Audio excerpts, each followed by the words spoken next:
I just dropped a new customizable automated task tracker, and the core of it's the same as my automated version. So you mark a task as done, it will automatically clear from the list, but we have some upgrades too. So if you were to select a different deadline, it will automatically sort for you. You can also add task bundles in bulk. So let's say I want to add a deactivate user. I can click deactivate user from this custom menu option, and it will automatically add all tasks related to that project and sort them based off their deadline and priority. You can also configure your recurring tasks a lot easier. So for example, all you have to do is select what day of the week. So let's say Wednesday, for example, and next add will automatically calculate based off of what you want. So I can do fourth Thursday of the month. I can do first Saturday of the quarter and so forth. And whenever this next add date rolls around, it will automatically be added to your task list. And you can see my full how to use video to see all the different enhancements. But in this video, I'm going to show you exactly how to migrate the data from your current task tracker to the new customizable automated task tracker without losing any information. So the first thing you're going to do is whenever you purchase the template, you'll click make a copy. If you built it from scratch, you'll automatically have the copy that you use. And before we make any edits, just to make things simple, I'm going to create a split view. So if you're on Google Chrome, you can right click, go to Add Tab, New Split View, side by side. Then you can select the link that contains your current version of your tracker. And this is completely optional if you're not on Chrome or if you don't want to do this. You don't have to. I'm just doing it so that way instead of having to click back and forth between tabs, I can simply see both spreadsheets at once. So I'll name the new spreadsheet as migrate from prior version, but you can name it whatever you want, obviously. And we're good. So realistically, most things are the same with the core version. The only difference is instead of having these numbers, we have a custom sort. So that way we don't have to deal with the numbers moving or anything like that. And we took away the value add section that was being underutilized, so I decided not to keep it. If you want to add it back, you're more than welcome to. You'll see in the how to use video exactly how to add a new column. And it's super easy, so you can add that back if you want to. But what we'll do is we'll copy all the tasks from cell A3 all the way through G, wherever you end at, copy it, go over here to cell A3, right click, paste specials, values only. So when you do that, it will paste all the specials with just the text and not the formatting. So if I were to look at the dropdowns, it's going to be based off of the current model instead of the previous ones. And you'll see we have errors for the priority. And the reasons why we have errors for the priority is because instead of having the number to be able to sort, we just have a custom sort with the text. So once we update medium to medium, it will automatically be updated. To make that quick, you can simply click right here, go to filter column, and you can filter based off of whatever you want. So let's say medium, and I only have one, but you can update them right there. So let's clear this, go to recurring, update this to recurring, and then I can drag that down. So that way all three are recurring. I will uncheck recurring, go to top, change both of these to top, go to high, change both of these to high, and that is everything. So I'll select all, hit OK, and we're good to go there. Next thing we need to do is go ahead and add whatever you want to your task focus. So on your task focus on your current spreadsheet, if we go over here to recurring, it says task type. You can simply copy this list and then go back to your recurring tab on the new spreadsheet, scroll over to the right where it says focus options. Once again, you'll right click, paste specials, values only. And when you do that, the list will match. So when you go to task list, now instead of having that error message, you'll see all the options that you previously had. And it works the same way, where if you have a new option, it will automatically be added to the dropdown on all of your task lists as well. Now you'll notice that on task added, it says 823 for everything. That's because that's when I am currently filming this video. And then for anything that's in pending, it also has a timestamp of 823 because that's the exact time that I'm filming this video. So we're gonna go back to our task list, scroll over to the right, and I'm going to copy all the timestamps that were previously there. I'll go to the task added, right click, paste specials, values only, and now I have those original timestamps. So that's all we have to do for the actual task list itself. If you have anything on the park task, you can simply go to the park tasks, paste it, and it's the same exact thing. All you have to do is delete this value add, and then if there's a priority, simply override it with the current structure. On the Done tab, it's a little bit more difficult, but not too hard. So we're going to go ahead and delete that value add. If you want to keep it and migrate it later on, all you have to do is do one chunk of text and then the other chunk of text. I'm going to go ahead and select everything since I just deleted it. So I will go ahead and go A2 through K. So that's through the task completed. Don't include met deadline or week start since that's a formula that's automatically going to populate. Go all the way down to the bottom, hit copy. We'll go to A2, right click, paste specials, values only. And as you can see, once again, met deadline and week start automatically populated, so you're good to go. And if you're wondering what this is, you can disregard that. That's just so I don't have to update whenever I want to make a video. So that's just for me.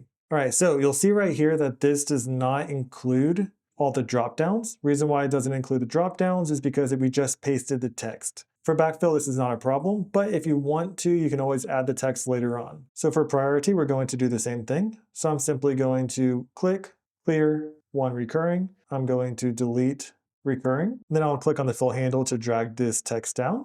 So that looks good. We're going to go ahead and uncheck recurring, click on top. And you can do this one of two ways. One, you can do it the way that I said. The other way is you can copy the text, click on column D, go to edit, find and replace. We're going to find the exact text that I put, and we're going to relabel that as top. When you press replace all, it will automatically relabel that as the new value without that number space dash space. Key to that is it has to match exactly, otherwise you'll still be a little bit off. So whichever way you want to go, it's entirely up to you. I'll go ahead and click on 3, change this to high. So I'll delete the 3 space dash space, then drag that down, all good to go there.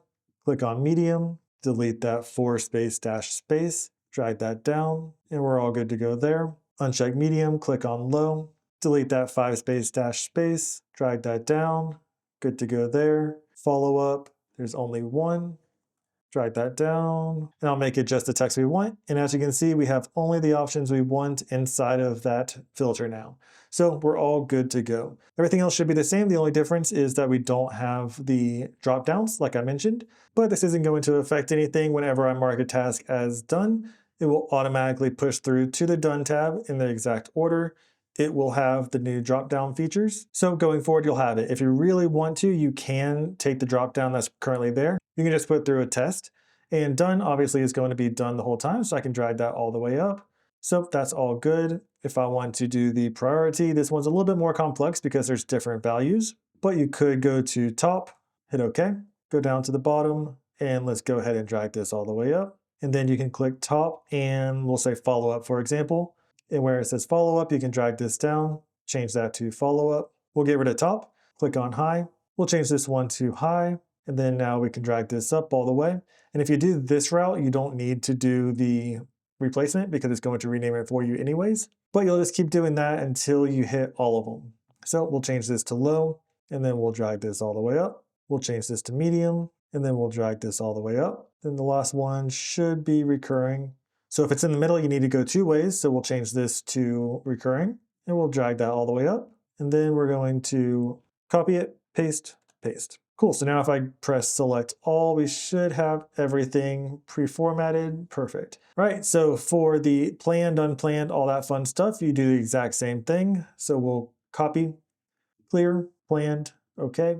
We'll drag that all the way up. This one has less value, so it's not as bad. We'll click on planned, and then we'll click on unplanned. And this one's going to have a lot more kind of in between. So what we'll do is we will drag one up, change it to unplanned, and then we're going to uncheck planned. And now we have a clear list we can simply drag down with. We'll check follow up, and we'll find that one. There's just the one, so we'll go ahead and just change that to follow up.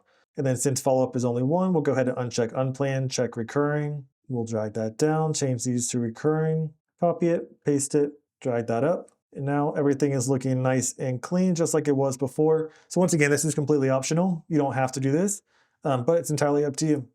And then I'm not going to do this for the video. You guys kind of get the feel for it now, but if you want to do it with task focus, you can do that with task focus again. But everything is going to work exactly as it currently does. So next thing you need to do is add recurring tasks. So you already have the task right here. So we're going to copy the recurring task. There's a few differences though. So first difference is we don't have this day column anymore. So we'll start just with type, and we'll scroll over to the right, just go through task focus, copy, and we're going to right click, paste specials, values only. We're going to change these drop downs to recurring. We're going to delete the days to complete, and instead of having an actual day or a formula, we'll have a number. So if I want 1 day to complete it, we'll put a 1. If I want to have 2 days to complete it, we'll put a 2, 3 days to complete it, and so forth. So if I put a 1, it will be added, and the deadline will be the same day that it's added. If there's a 2, it will be added, and the deadline will be the next day. 3 will be 2 days later. 4 would be 3 days later. So essentially you have 4 days to complete it. Next thing you need to do is scroll over here to the right. we're not going to have this last added portion. We're not going to have these formulas that we previously had or these frequencies. Instead, we're going to use this drop down to select what kind of time period we want. So if we want it to be daily, we'll click on day. Or if you want it to be on every Monday, you can click on Monday, click on week, and it will automatically calculate the next day that it's going to be added. You don't have to do any backfills like you had to do before with the last added date. Instead, if it's blank, it will be added on that date. And then just a FYI, whenever it does get added, it will automatically populate the last added date, just so you know when the last time it was added. But you can do whatever you want. So like I said, second Tuesday, you can do that. So second Tuesday of the month, you can do the fourth Monday of the quarter, or you could do the last Wednesday of the year. And when you do that, it's going to automatically calculate whatever date that is. If you double click into it, you can see exactly second Tuesday. So everything's matching exactly as you want, and you're good to go. So now your recurring tasks are all set up. And that's really all you have to do when it comes to setup. Unless you manually added it with one of my customization videos, you don't have the task bundles on your list. If you do, that's all right here. So what you'll do is you will copy these details, and it will work exactly the same way as recurring. So we'll copy it, right click, paste specials, values only. We'll replace the days with whatever it is. So let's say I want to have 1 day every time. It's always going to be top. And then now for projects, we're going to put new hire, deactivate, and just assign whichever one correlates with each. So we'll say new hire for these, and we'll say deactivate for these, and everything's good to go there. So you won't see any pop-ups right here until you reload the page. And when you refresh that page on open, that's when those pop-ups are going to appear. So now I see that task bundles, I see that automations. And if I were to click on task bundles, new hire, it will automatically be added to the bottom of this list and sorted, so that way it's in the exact order as we want. And just so you know, I'm going to create the visualizations and the Kanban view in future tutorials for the customized automated task tracker. So more to come on that whenever it does get created. All you'll have to do is go back to your link that you just received, and you'll be able to copy and paste. But for now, we just have the core. Let me know if you have any questions, and like and subscribe for more.